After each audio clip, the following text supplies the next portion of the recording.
선지자를 예언자라고도 부르죠. 선지자라고 하는 것은 앞선 것을 아는 사람, 그런 의미가 있겠죠. 또 예언자는 앞으로 되어질 일에 대해서 말을 하는 사람이 예언자입니다. 그래서 성경도 선지서라고도 하죠. 소선지서, 대선지서.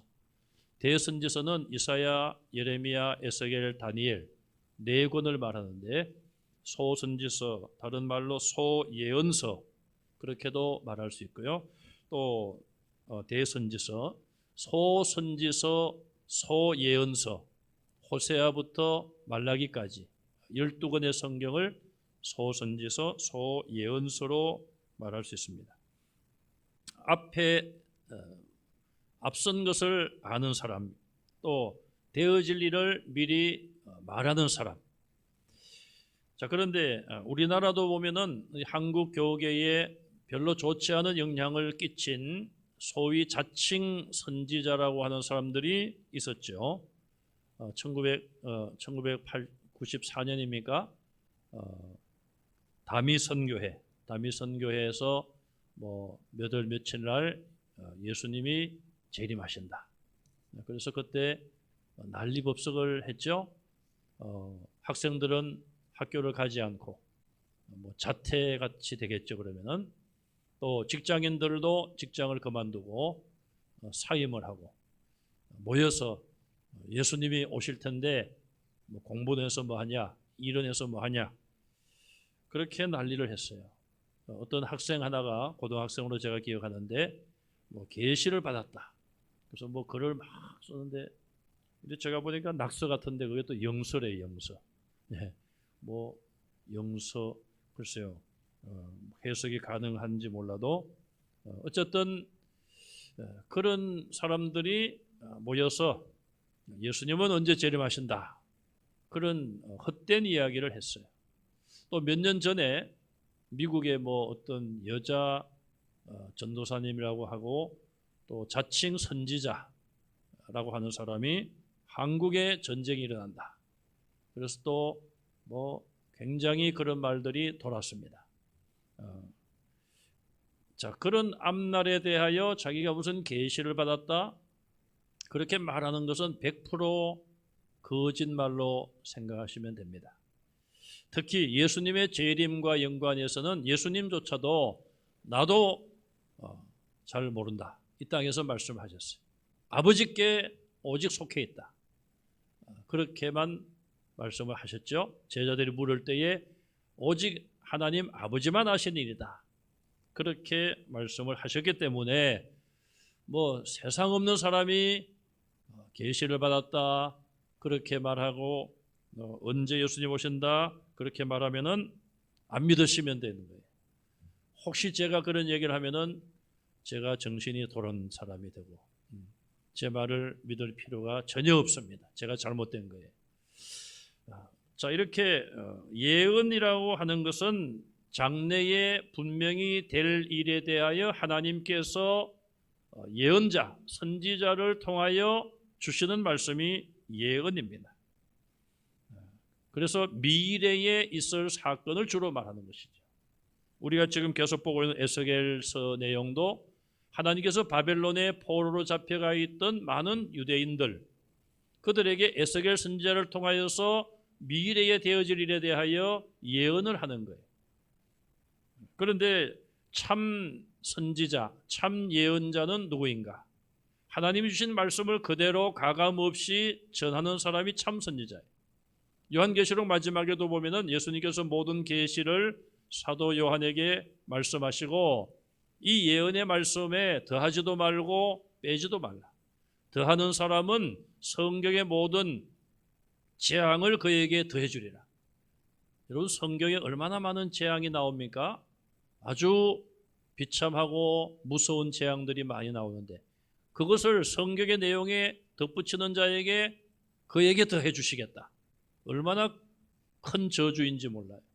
만약에 성경의 이 계시의 내용에서 빼버리면은 하나님의 생명책에서 천국에 들어가는 그런 특권에서 빼겠다. 그렇게 경고의 말씀을 하셨어요. 그만큼 우리는 하나님의 말씀대로 믿는 것이 중요하고 선지자들은 하나님의 말씀 받은 그대로 전하는 것이 중요한 것이죠.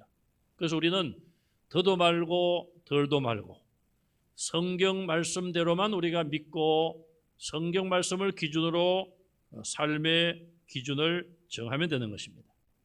자, 오늘 본문의 내용을 두 부분으로 나눠보면 첫째는 21절에서 24절까지 여호와의 날에 대한 예언입니다. 구약에 보면 여호와의 날에 대하여 선지서에서 등장을 하고 있습니다. 이사야 13장 6절 9절, 요엘 1장 2장 3장, 아모스 5장 8절 20절, 오바댜 15절, 스바냐 1장 7절과 14절, 스가랴 14장 1절, 또 오늘 우리가 보고 있는 이 에스겔 13장 5절과 30장 3절, 꽤 여러 곳에 주로 선지서, 대선지서와 소선지서에서 여호와의 날에 대한 말씀이 등장을 하고 있습니다. 이 여호와의 날은 다른 말로 하면은 여호와의 심판의 날이에요. 그래서 하나님을 믿는 하나님의 백성들에게는 구원의 날이 되는 것이고 안 믿는 자들에게는 멸망의 날이 되는 거예요. 심판을 받으면은 더 이상 기회가 없어서 망하고 마는 것입니다.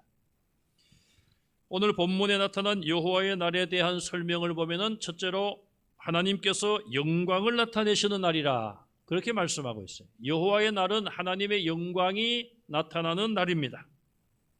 이스라엘과 여러 민족들에게 하나님께서 자신의 영광을 드러내신다. 그렇게 말씀하고 있습니다. 그러면 하나님께서 무엇을 통하여 어떻게 영광을 드러내실까요? 그것은 하나님의 심판을 통해서 드러내시는데 놀라운 하나님의 권능을 행하십니다. 그래서 하나님을 믿는 이스라엘 백성들이나 믿지 아니한 이방인들이 그 모든 하나님의 심판의 행위를 보고 놀라워하며 두려워한다는 것이죠. 왜? 그 권능, 하나님의 심판의 권능이 너무 강력하기 때문에 그 강한 능력 앞에서 다 두려워하게 되고 하나님의 영광을 보게 된다. 그렇게 말씀을 하고 있습니다. 자, 사람들도 영광이란 말을 쓰죠. 참 제가 영광입니다. 운동선수를 보면은 태극마크를 딱 달고 올림픽 같은 데 나가면 참 영광입니다. 또 거기서 성적이 좋아서 메달을 따게 되면은 참 영광스럽습니다. 그래서 또 사람들이 그를 존중하잖아요. 박수를 쳐주고 잘했다고 칭찬을 하고 격려를 해줘요. 그런데 보면은 참 이상한 게 있습니다. 우리나라는 그런데 나가서 동메달 따면은 펑펑 울어요. 왜 울겠어요? 금메달을 못 따가지고 억울하다고 막. 다른 나라는 동메달 따도 막 울어요. 왜 울어요? 좋아가지고. 세계에서 동메달이면 3위예요, 세계. 네? 수십억 인구 중에 그 분야에서 3등 했으면은 대단한 거잖아요. 그래서 다른 나라 사람들은 막 그냥 기뻐서 막 그렇게 즐거워하고 기쁨의 눈물을 흘리는데 우리나라 사람들은 때로는 막 그냥 너무 원통하고 그냥 금메달 못 딴 게. 그래서 좀 우리도 그런 걸 좀 바꾸면 좋겠어요. 네. 어려서부터 너무 그냥 1등만 해라. 어떤 기업에서 그런 걸 내세웠습니다만은 좀 그런 거를 좀 안 하면 좋겠습니다. 네. 너무 자라나는 어린이들에게 자녀들에게 부담을 주는 것 같아요. 어쨌든 그런 큰 대회 나가서 메달을 땄어요. 얼마나 잘했습니까? 그 사람의 땀과 눈물, 노력, 거기에 대한 참 열매요 대가가 아니겠어요? 그러면은 그런 어떤 영광스러운 자리에 올라가는 거 아니겠습니까? 그 사람의 어떤 재능과 또 실력으로 올라가는 거 아니겠어요? 자, 우리 하나님께서는 모든 민족으로부터 높임을 받으시고 영광을 드러내시고 영광을 나타내신다. 하나님의 심판을 통하여서 죄에 대하여 심판하시는데 그 심판이 앞서 말씀드린 것처럼 하나님의 놀라운 능력을 발휘하심으로써 심판하시는 것이죠. 그래서 우리가 앞에서 보았습니다마는 이스라엘을 공격해온 곡이라는 왕이 8개 나라들을 연합하여서 연합군대를 만들어서 이스라엘을 치러 왔습니다. 그런데 하나님께서 적군들, 연합군들끼리 서로가 우군들끼리 싸움을 하게 하여 죽게 만드시고 또 전염병으로 죽게 하시고 하늘에서 우박을 내려가지고 죽게 하시고 이런 놀라운 일들을 일으키시니까 그 연합군들이 볼 때도 우리는 이스라엘과 지금 전쟁도 하지 아니했는데 자기들끼리 싸워서 막 죽지 않습니까? 자기들도 이해를 못하는 것이죠. 또 이스라엘 입장에서 보면 저들이 우리를 공격하러 왔는데 우리가 나가서 싸우지도 아니했는데 저들끼리 서로 싸워서 죽이고 우박이 내려와서 죽고 폭우가 쏟아져서 죽고 결국 왜 그럴까? 정답은 하나밖에 없는 것이죠. 이스라엘이 섬기는 여호와 하나님, 이스라엘을 사랑하시는 여호와 하나님께서 놀라운 능력을 발휘하셔서 그 적군들을 물리치시는 것이죠. 자, 그러므로 하나님의 영광이 드러난다는 것이죠. 이방인들도 보고 외국 사람들도 보고 이스라엘이 섬기는 여호와 하나님이 참 살아계시는 것 같구나. 이스라엘은 지금까지 자기들이 범죄하고 하나님의 채찍을 맞았지만 이런 여호와의 날이 되면 그때선 정말 우리가 믿는 여호와만이 참 신이시구나. 그것을 깨달을 때가 온다. 그것이 바로 여호와의 날이라. 그렇게 말씀을 하고 있습니다. 두 번째로 이 여호와의 날은 세계 모든 민족이 하나님의 영광과 심판을 보고 여호와가 누구인지 알게 되리라. 이스라엘뿐 아니라 세계 모든 열방이 여호와 하나님이 어떤 분이신 줄을 알게 되리라. 그날이 여호와의 날이에요. 23절에 보면은 과거에 이스라엘이 멸망한 이야기를 합니다. 이스라엘이 언제 멸망했습니까? BC 722년에 아수르에게 멸망을 당했어요. 그때 왜 이스라엘이 아수르의 공격을 받고 패배했는가? 또 BC 586년에 바벨론이 이스라엘을 또 공격해서 나라를 멸망시켰어요. 그때 왜 이스라엘이 패배했는가? 아마 그 당시에 아수르는 BC 722년에 북이스라엘을 공격하여 나라를 멸망시켰을 때에 아수르 군인들은 어떻게 생각했겠습니까? 아수르 왕은 어떻게 생각했겠습니까? 우리가 섬기는 신이 이스라엘이 섬기는 신을 이겼다. 이렇게 착각을 할 수 있는 것이죠.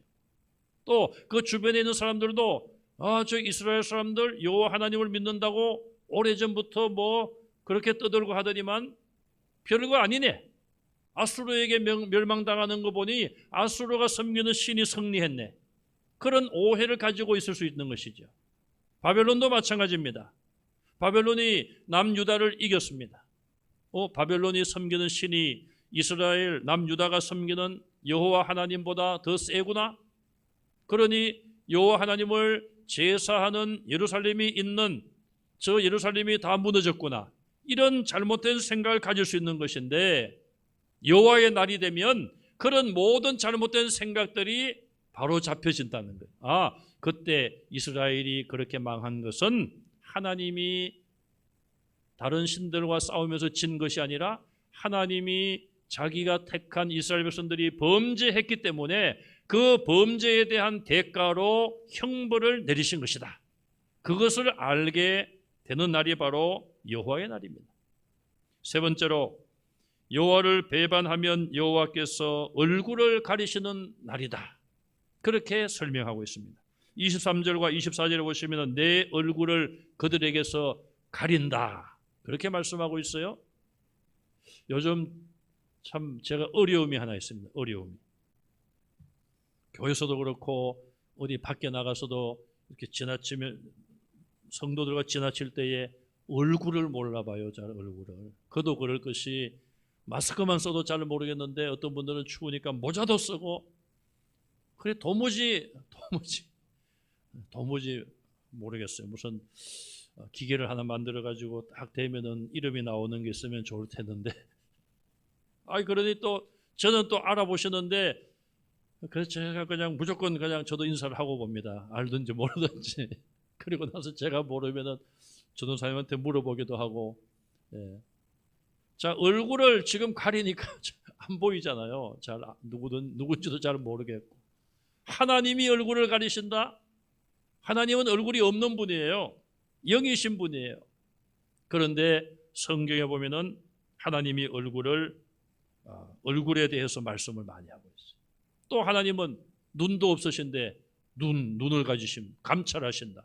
예수님은 불꽃 같은, 예수님은 인간의 몸으로 오셨으니까 그렇다 치더라도 어쨌든 하나님께서 보시고 들으시고, 그러니까 하나님을 인간으로 표현을 하면서 얼굴을 가려버리신다.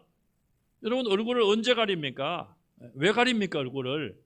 지금은 코로나 때문에 가리지만은 얼굴을 가린단 말은 안 본다는 거예요. 여러분, 관계가 좋다가도 무슨 정말 어려운 일이 있고 너무 마음의 상처가 깊고 배반을 당했다든지 어떤 큰 그런 어떤 충격을 받았든지 하면 그 사람 얼굴 내가 안 본다. 그러면 안 됩니다만, 예수 믿는 분들은 어쨌든 얼굴을 가린다는 말은 관계를 끊겠다는 거 아니겠어요? 코로나19 바이러스로 가장 힘든 것 중에 한 가지가 무엇입니까? 우리 성도들은 예배드리는 참 자유롭게 예배드리지 못해서 어렵고, 또 인간관계에서 보면은 정말 지난 1년 동안 거의 6개월 이상 동안은 마음껏 만나서 식사도 함께 못하고 교제를 못하고 가족들도 5명 이상 모여서 식사조차도 하기 어렵고 지금. 그러니 얼마나 참 보고 싶은 사람들이 많습니까? 또 여행을 좀 하시는 분들은 그냥 몸이 건질건질 하셔가지고 해외 못 나가시니까 요즘 여행사에서 보니까 그런 상품을 만들었대요. 그 상품을 사면은 예를 들어서 태국을 간다. 그럼 상품을 예를 들어서 100만 원 주고 사면은 비행기를 딱 타고 일단 태국까지 간대요. 방콕 공항에 가서 공항에서 나오지 않고 그냥 좀 쉬었다가 다시 타고 온대요. 그런데 그걸로 끝나는 게 아니고 나중에 코로나가 잠잠해지면은 다시 돈을 더 안 내도 그냥 그렇게 산 사람들은 태국에 가서 관광을 하고 돌아오게 한다는. 그게 또 잘 팔린다는 거예요. 또 하여튼 참 어쨌든 우리가 얼굴을 보지 못함으로 인하여서 성도의 교제가 이루어지지 않잖아요. 구역 예배도 못 드리고 그냥 20명 했다가 이제 10%, 20% 와서 예배만 잠깐 드리고 그냥 또 마스크 다 쓰고 이렇게 오니까 얼굴을 봐도 누군지 잘 모르기도 하고. 민수기 6장 25절 이하에 보면은 제사장들이 이스라엘 백성들을 축복할 때에 여호와는 내게 복을 주시고 너를 지키시기를 원하며 여호와는 그 얼굴을 내게 비추사 은혜 베푸시기를 원하며 여호와는 그 얼굴을 내게로 향하여 드사 평강 주시기를 원하노라. 제사장의 축복 기도예요. 신약에는 바울 서신 같은데 앞부분이나 뒤쪽에 가면은 예수 그리스도의 은혜가 너에게 있을지어다. 그래서 목사님들이 성부, 성자, 성령의 이름으로 예배 마지막에 축복 기도를 하잖아요. 축복이라고도 하고 축도라고도 하는데 민수기 6장 23절에서 이하에 보면 하나님께서 제사장들에게 이스라엘 백성들을 축복하라고 한 내용 가운데 크게 3가지를 말씀하셨는데 그중에 2가지가 하나님의 얼굴을 향하여 비춰주십시오. 은혜와 평강을 주십시오. 2번이나 말씀하고 있어요. 그런데 그 하나님께서 이스라엘을 향하여 내가 얼굴을 가리겠다. 더 이상 내가 보지 않겠다. 더 이상 은혜와 평강을 그들에게 주지 않겠다. 그러니 참 얼마나 그것이 큰 저주인지 몰라요. 저와 여러분들은 하나님의 얼굴, 하나님께서 우리를 향하여 얼굴을 비춰주시지 아니하면 성도는 살 수 없는 존재예요. 여러분 식물을 키울 때도 보면은 가서 물을 주면서 매일 쓰다듬어주고 축복해주고 칭찬해주고 그러면 잘 자란다고 하잖아요. 반대로 그냥 가서 툭 때리고 그냥 구박을 하고 막 안 좋은 말을 하면은 그 식물이 잘 안 자란다는 거예요. 하나님께서 이스라엘에게 늘 그들을 지켜보시고 그들을 향하여 정말 평강과 은혜의 빛을 비춰주실 때에 이스라엘이 기쁘고 즐겁고 평화로운 거예요. 그런데 하나님을 배반한 이스라엘에게나 혹은 이방 민족에게는 얼굴을 가리신다. 하나님의 냉혹한 심판을 경고하고 있습니다. 두 번째로 25절에서 마지막 절까지 보시면 하나님의 열심히 이 모든 하나님의 구원 사역을 이루신다. 이렇게 말씀하고 있어요. 자, 여기 열심이란 말씀이 나와요. 사람들로 보면은 열심히 하는 사람들은 아름답지 않습니까? 학생은 열심히 공부를 해야 되고 또 농사를 짓는 분들은 열심히 또 농사일을 하고 자기가 맡은 일에 열심을 내는 모습이 정말 아름다운 거예요. 자, 이 열심은 사람들이 어떤 일을 성실하게 하는 것을 의미하는데 25절에 보면 하나님께서 내가 열심을 낸다 이렇게 표현하고 있어요. 하나님은 항상 열심으로 일하시는 분이에요. 모든 만물을 창조하실 때도 하나님이 일하심을 볼 수 있죠. 하나님은 누구보다도 부지런하시고 성실하시고 뜨거운 사랑의 마음으로 항상 일하시는 분 아니에요? 하나님께서는 지금도 쉬지 않고 일하시고 계십니다. 우리가 지구를 보면요, 오늘 우리는 이렇게 저녁에 모여서 예배드리지만 저쪽에서는 또 이제 아침이 밝아오고 새벽인데도 있을 거예요. 뭐 새벽은 글쎄요, 다른 나라도 새벽기도 하는지 몰라도 우리나라만 새벽기도 하는 것 같은데 어쨌든 뭐 지구의 수십억 인구가 동시에 그냥 시간대를 달리하든지 혹은 동시에 하나님을 막 부르짖어 기도하는데 하나님이 그 모든 것을 다 들으시고 아신다고 말씀 아닙니까? 다 응답해 주시겠다고 약속하고 있어요. 그러니 하나님은 쉬지 않고 일하시는 분이에요. 사람은 한계가 있어서 쉴 수밖에 없습니다. 시편 121편 3절 4절에 너를 지키시는 이가 졸지도 아니하시리로다. 이스라엘을 지키시는 이는 졸지도 아니하시고 주무시지도 아니하신다. 하나님은 인간과 같은 육체가 아니시기 때문에 영이시기 때문에 피곤치 않으신 거예요. 이사야서 40장 28절에 영원하신 하나님 여호와 땅 끝까지 창조하신 이는 피곤하지 않으시며 하나님이 모든 만물을 다 만드셨어요. 사람이 만든다고 한번 가정해 봅시다. 만들 수도 없지만은 얼마나 힘들겠어요? 오랫동안 뭐 만들 수도 없고 하나님의 이 모든 창조를 뭐 만분의 1, 억분의 1도 따라가지도 못할 뿐 아니라 집을 하나 이런 건물을 하나 짓는데도 혼자 짓는다고 해보세요. 수십 년 걸려도 저 같은 사람은 못 질 거예요. 그렇지 않습니까?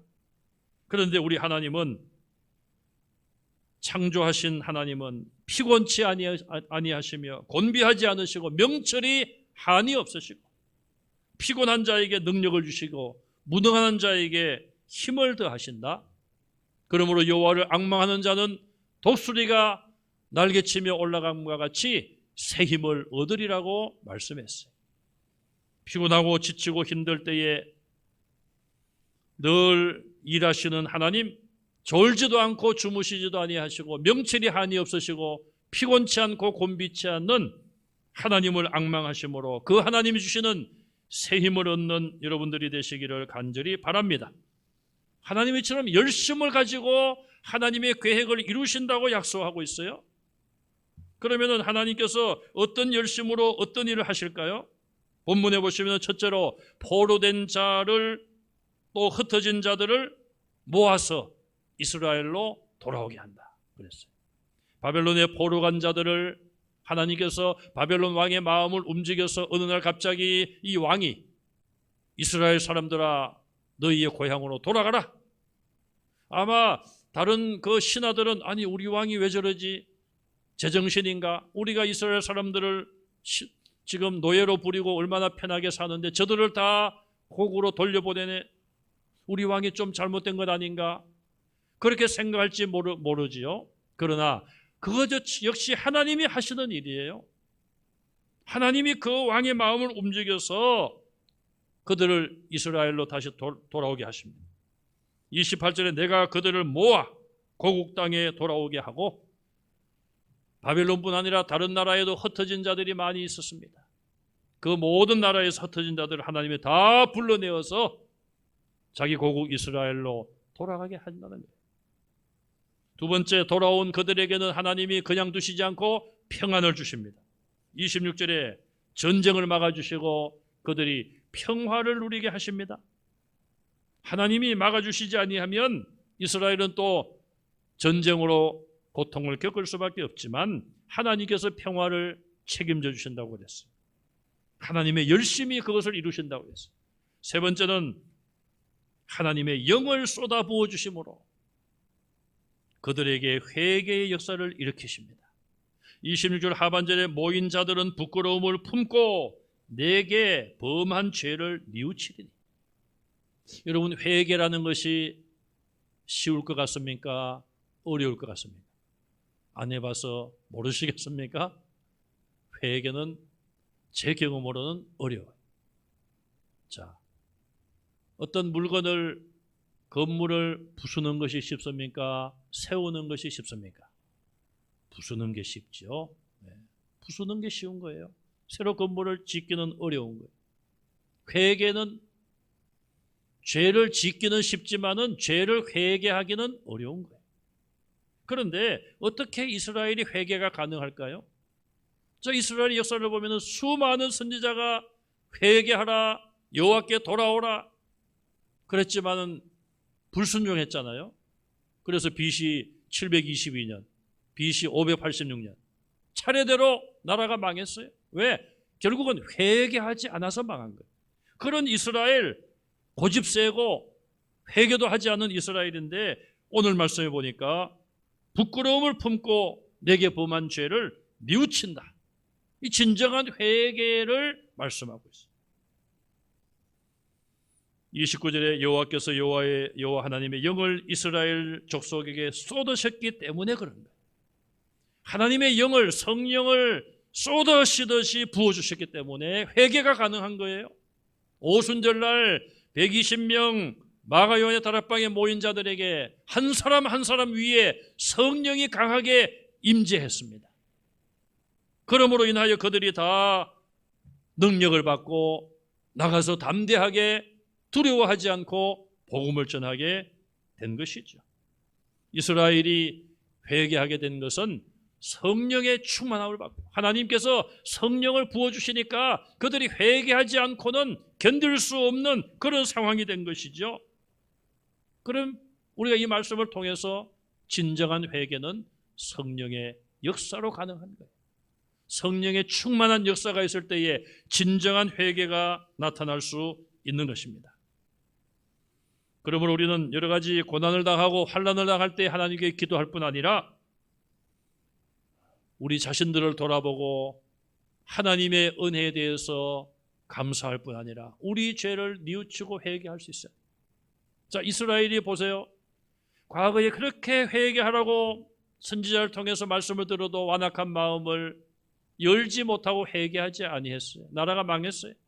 망한 이후에 하나님께서 이제 여호와의 날로 삼으시고 그때가 되면 그들을 다 불러와서 평화를 주십니다. 이스라엘은 이제 곰곰이 생각해 보겠죠. 그리고 성령을 부어주시니까 성령의 깨닫게 하심과 성령의 감동으로 자신들을 돌아보는 거예요. 아, 우리가 조상적부터 너무 잘못했구나. 나도 참 과거에 회개하지 못하고 잘못했구나. 이스라엘이 바벨론에 가서 여러 강가에서 옛날을 기억하고 울었다고 하지 않습니까? 그런데 어떻게 보면 그것도 진정한 회개가 아니라 그냥 감정적으로 슬퍼한 것 같아요. 진정한 회개는 하나님께서 하나님의 영을 부어주심으로 일어난 것이죠. 우리 한국교회도 보면 1907년에 대부흥운동이 일어났습니다. 평양 장대현 교회를 시작으로 하여 전국의 교회들 가운데 큰 부흥의 역사가 일어났습니다. 그 해에. 그것은 다 성령의 역사였어요. 부흥운동은 회개에서 시작이 되었는데 그 회개케 한 그 영이 바로 하나님의 영이요 성령님이 역사하심으로 회개운동이 일어난 것입니다. 때로는 우리가 여러 가지 어려움을 일을 당할 때 하나님 앞에 기도합니다. 하나님, 병을 낫게 해주세요. 또 제가 하는 사업을 지켜주세요. 여러 가지 기도의 소원들이 있습니다. 우리 하나님 앞에 구해야죠. 그런데 어떤 경우에는 정말 진정으로 우리의 죄를 회개하고 죄의 문제가 해결되면 나머지 문제는 다 하나님께서 은혜로 해결해 주실 때가 없지 않아 있어요. 저와 여러분들도 그런 은혜가 함께 하시기를 간절히 바랍니다. 그래서 제가 늘 그런 말씀을 드리잖아요. 기도할 때 우리가 거꾸로, 순서를 거꾸로 하지 맙시다. 순서를 거꾸로 하면 안 돼요. 하나님 이거 도와주세요, 도와주세요. 그걸 먼저 구하지 말고 하나님, 저는 죄인입니다. 저의 죄를 용서해 주십시오. 그러면은 하나님 이거 도와주세요, 저거 도와주세요. 그렇게 하지 아니해도 이 죄의 문제가 해결되면, 하나님과의 막힌 담이 허물어지면 모든 것이 합력하여 하나님께서 선을 이루게 하실 줄로 믿으시기 바랍니다. 그것이 은혜 받는 것이고 성령 받는 거예요. 물론 성령의 은사가 여러 가지 모양으로 나타날 수 있습니다. 방언도 할 수 있고 통역도 할 수 있고 병 고치는 그런 놀라운 역사도 일으킬 수가 있는 거예요. 그러나 가장 기본적이고 가장 중요한 성령의 역사는 우리의 죄를 돌아보고 정말 진심으로 회개하는 역사. 그런 역사가 일어나면은 그것이 가장 큰 성령의 역사고 가장 큰 하나님의 영광이 나타나는 것인 줄로 믿으시기 바랍니다. 진정한 죄사함이 없이는 치유함도 없어요. 예수님께 나온 많은 환자들이 육신의 병만 고침받은 건 아니잖아요. 예수님은 그들의 육체의 질병만 고쳐주신 게 아닙니다. 그들이 저는 죄인입니다, 불쌍히 여겨주십시오, 회개할 때에 그들의 죄 씻음을 확인해 주셨고 내 믿음대로 될지어다, 그렇게 그들의 믿음을 보시고 회개를 보시고 그들을 고쳐주신 거예요. 여호와 하나님은 이스라엘이 범죄했기 때문에 내가 얼굴을 가린다, 내가 그동안 너희를 사랑하여 내가 너희를 살펴보았고 너희의 기도에 내가 귀를 기울였는데 이제는 내가 얼굴을 가린다. 그러나 여호와의 날에 하나님께서는 다시 이스라엘에게 사랑을 베푸시고 또 때가 되면 성령을 보내셔서 그들 가운데 감동케 하시고 죄를 깨닫게 하시고 회개 역사가 일어나게 하십니다. 그래서 세례 요한은 회개하라, 천국이 가까웠느니라 외쳤고 그에게도 성령이 충만했고 예수님에게도 성령이 임하셨고 예수님 성천하신 이후에 마가 요한의 다락방에 120명 성도들에게 성령이 강하게 임재하셨습니다. 그래서 교회가 세워지게 되었고 교회는 오늘도 이런 성령의 강한 역사를 통하여서 하나님의 복음을 땅끝까지 전파하는 일을 감당하고 있는 것입니다. 성령 충만함을 받은 이스라엘 백성들, 그러나 그들이 그 사명을 제대로 감당하지 못하니까 하나님께서는 이제 세계 모든 열방 사람들에게 성령을 주시고 성령 받은 자들을 통하여 하나님의 구원의 역사를 오늘도 하나님의 열심으로 이루어가고 계십니다. 코로나19 바이러스 때문에 선교사님들이 사역지에 가지 못하고 어려움을 겪고 있습니다. 그러나 이거는 잠깐이면 지나갈 것입니다. 다시 성령의 역사는 강하게 우리들 가운데 역사하실 것이고 우리를 통하여 하나님의 일을 이루어 가실 줄로 분명히 믿습니다. 이 모든 말씀이 당시 바벨론에 있는 사람들에게 어떤 교훈이 될까요? 바벨론에서 지금 우리가 어려움을 겪고 있지만 앞으로 되어질 일에 대한 예언을 에스겔이 했기 때문에 하나님의 구원의 날이, 여호와의 날이 다가오는구나, 그때까지 참고 기다리자. 그렇게 그들은 마음을 위로를 받고 인내하는 마음을 가지게 된 것이죠. 또 죄를 회개하며 우리가 지난 날을 돌이켜보고 정말 잘못된 것은 죄를 청산해야 되겠다. 그리고 다시는 똑같은 죄를 범하지 말자.